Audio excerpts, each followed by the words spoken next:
Now you all are going to complete this problem about Sam in your math journals.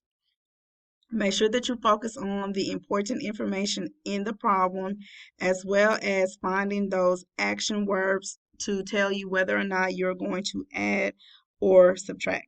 So the problem says Sam counted the number of sports cards he has in a collection. He has 348 baseball cards.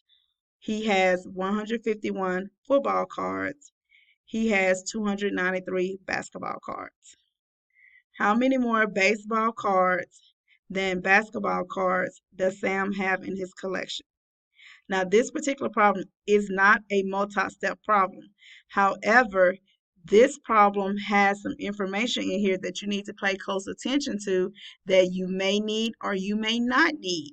So again, you being a good mathematician and you using your detective skills, you're going to look for those clues. You're going to search for those clues and focus on what the question is asking you. So if there's information in your problem that has nothing to do with your question, then you want to make sure that you eliminate that information. You want to toss that out and put it in the trash. So you want to focus primarily on what the question is asking, and you're going to use that information from your problem to solve.